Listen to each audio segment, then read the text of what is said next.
Welcome to Exhuming the Truth, the podcast that is dedicated to cold cases, missing persons, systemic injustices, and the art of forensic science that seeks answers when silence remains. My name is Asha Carmody, and I am a forensic scientist and a criminologist, and in each episode, we examine the evidence, the systems, and the human stories that are often left behind. This is not just about true crime, it's about the truth. It's about accountability, and it's about giving a voice to those who deserve to be heard. Thank you so much for being here, and let's jump right into it. Hi guys, and welcome back. Now, I have something to say before I forget, which I usually do. I have just finished recording my second episode on the Strongsville crash, which is the American case, the Netflix documentary, The Crash. It's been very highly requested. However, I have a request. Now, our second highest country for listeners right now is America, which is amazing. And hello, all of our American listeners.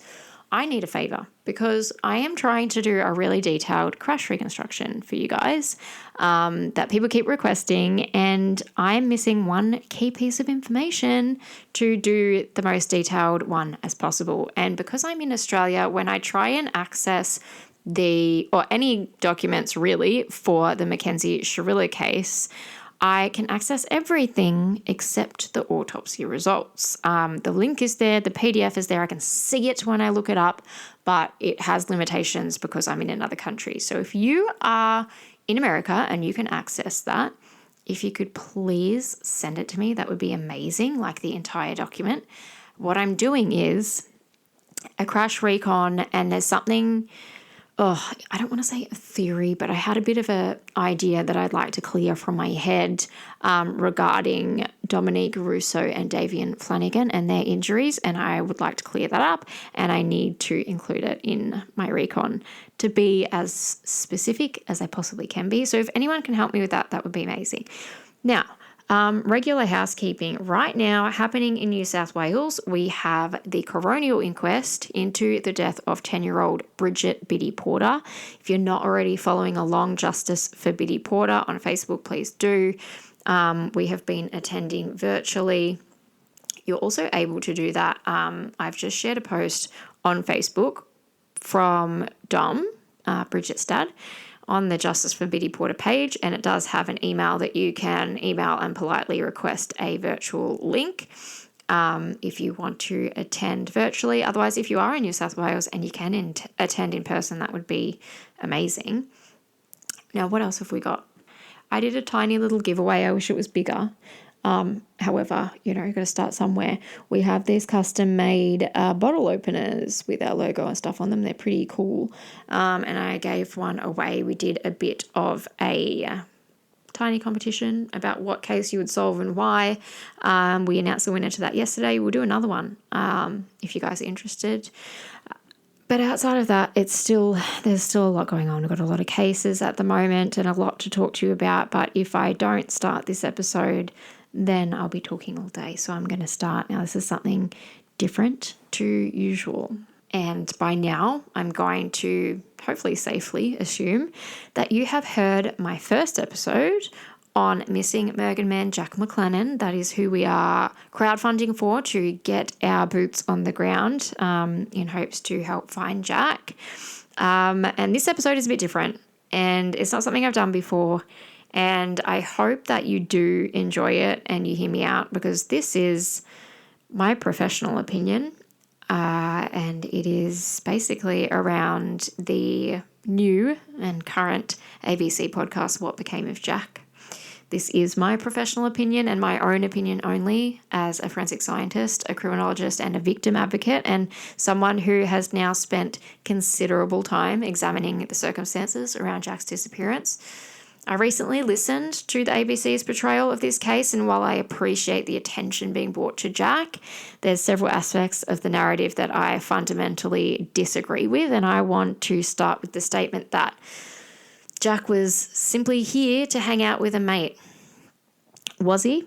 Because when we strip away assumptions and focus on the actual evidence, what we actually have is one person telling us where Jack allegedly was and what allegedly happened, and that distinction matters a lot. The public has largely accepted the idea that Jack was at Fix Crossing because of one individual who said he was there. But from an investigative perspective, we can't treat a witness statement as established fact simply because it was given. Witnesses can be mistaken. They can omit information. They can lie. Let's be real. Good investigations don't start with belief. They start with verification. The ABCs of crime. Assume nothing. Believe nothing. And check everything. And that's where I have concerns, because we're told everything was going fine until approximately 10 p.m. when Jack supposedly disappeared. Not left. Not walked away. Not seen heading in a particular direction. Disappeared. This is what they've said on the ABC podcast. And this is also funny to me, because not only did this one witness say that Jack disappeared, he also said that he went off on a date. So which is it? Did he disappear, or did you know he was going off on a date? Because according to the account provided, one moment he was there and the next moment he wasn't. And the problem is that this explanation became the foundation upon which an enormous search operation was built. Now, the police searched, the SES searched, and volunteers searched, and resources were poured into the area of Fix Crossing because one person said Jack was there. And that is the uncomfortable truth, because looking at what happens next, days after Jack vanished, there's heavy rain, and that rain sweeps through the area, and 3 days of significant weather. Any potential footprints, any scent trails, any evidence potentially compromised. Search conditions became dramatically more difficult, and then comes the discovery of Jack's shoes. A week after he vanished, his shoes are located and the laces are still tied and Jack is nowhere to be found. Let's think critically, because if Jack had suffered an accident nearby, how is it that searchers locate the shoes but not the person? If he removed them himself, why? Why walk away barefoot through rough terrain? Why leave behind footwear but continue moving? None of that makes sense to me or to anyone, and police reportedly described the discovery as a hopeful lead. I disagree. Finding a missing person's shoes without finding the missing person is not inherently hopeful. It's concerning, and it's extremely concerning because it raises the possibility that those shoes did not arrive there naturally. To me, the shoes look far more like a staged item than evidence of someone voluntarily walking away late at night in the dark barefoot into dense bushland. To go where, did the witness say? On a date? With no shoes. He wanted to go to a date with no shoes on. He wanted to walk barefoot through dense bushland to meet his date. And that's before we even consider the terrain.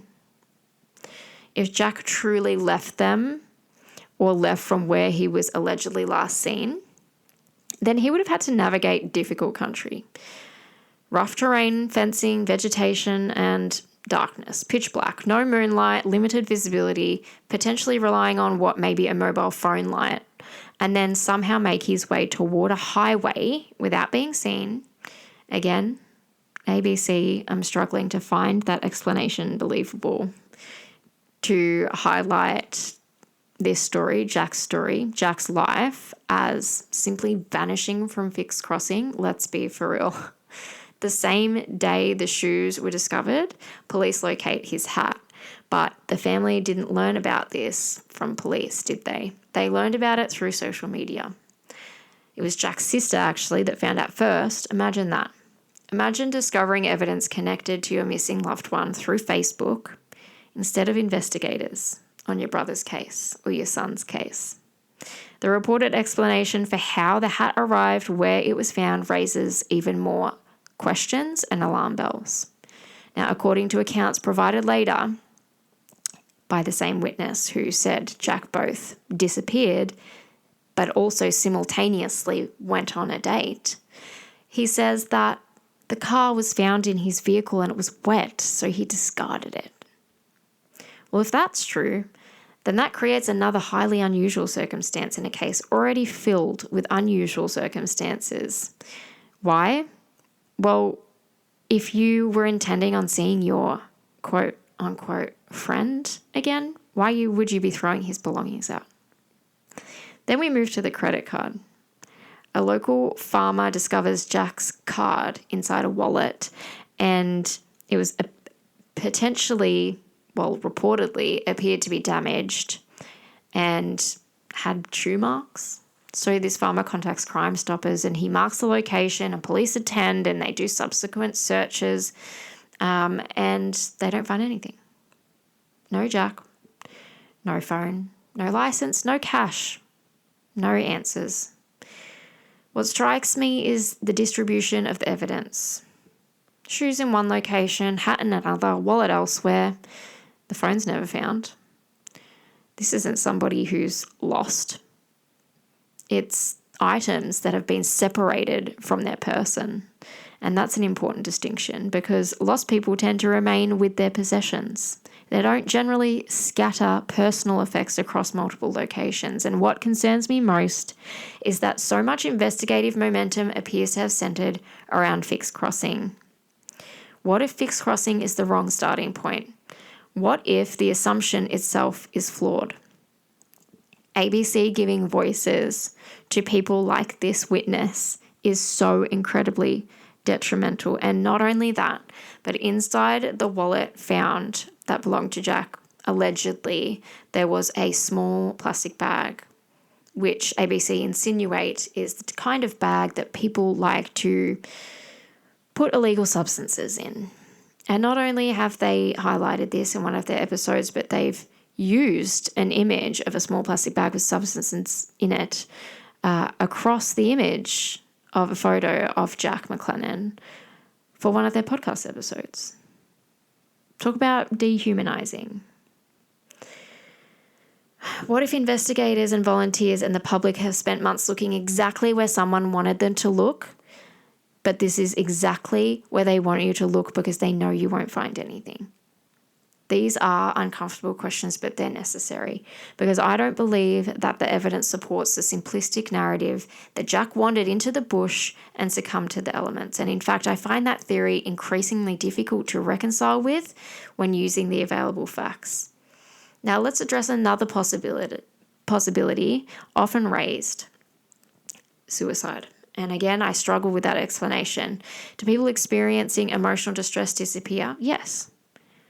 Do people take their own lives? Tragically, yes.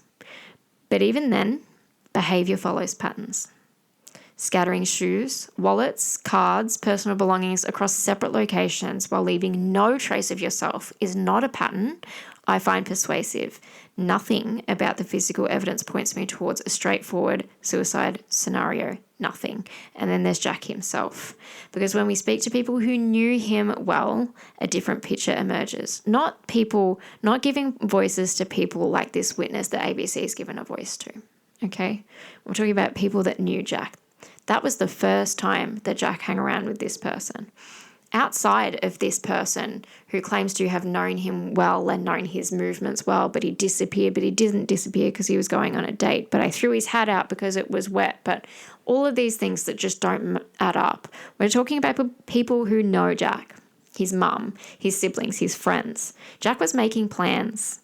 He was discussing accommodation. He was arranging living situations. He was talking about the future. He had options. He had so many options. He was preparing for change. Those are not guarantees against self-harm, but they are factors that weigh heavily.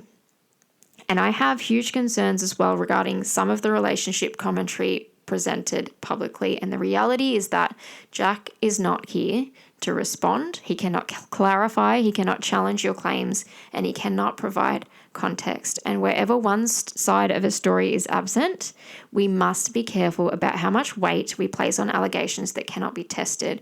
Would you throw these allegations around if this person was here to answer to them? That doesn't mean dismissing anyone's account, but it means applying the same critical scrutiny to every account equally, fairly, and professionally. And at the end of the day, my position remains unchanged. I don't believe Jack simply got lost. I don't believe the available evidence supports that conclusion. I do not believe the scattered belongings make sense, and I do not believe we should automatically accept that fixed crossing is where the truth begins, because that's exactly why I'm fundraising. This is exactly why I'm travelling to Queensland, because if there is even a chance that critical information has been missed, overlooked, misunderstood, or accepted without challenge, then somebody needs to ask the difficult questions, and I'm prepared to ask them, because Jack McLennan deserves more than assumptions. He deserves answers. I could go into detail for several hours about my disappointment in what became of Jack podcast. I literally have pages and pages worth of questions and statements as I have been listening to it, because it's been so incredibly disappointing. The one good thing to come of it, however, is the fact that Carly, who was Jack's girlfriend at the time, finally decided to speak. But there's still a lot to be said about her position and the way that she behaved early on in this situation. But one thing people don't see is, on, a more positive note, is what happens behind the scenes at Exhuming the Truth. Now, what the public sees is a social media post asking for information, or, us asking to donate to our GoFundMe, which is our search operation for Jack McLennan. And what they don't see are the hundreds of hours I have spent analysing, mapping, reviewing timelines, examining witness accounts, and trying to understand what the evidence is actually telling us. Over the past several months, we have been working very closely and independently reviewing every piece of information available to us regarding Jack McLennan. We have built detailed timelines. We have examined witness statements over and over again. We have mapped known locations and unknown locations. We've analysed the geography surrounding Mergen, fixed crossing, and the surrounding rural properties. We've looked at certain people, certain times, certain timelines, and how far certain people could have travelled in certain times before they were next confirmed to be seen again. We've looked at travel routes and terrain, visibility, access points, weather on certain days, waterways, vehicle movements, and behavioural patterns. And one of the most significant pieces of work we've undertaken is the development of a geographical heat map. Now, when people hear heat map, they often think we're just putting dots on a map and guessing, but that's not what this is. This process combines known evidence locations, movement opportunities, environmental factors, behavioural sequence analysis, and principles of human behaviour.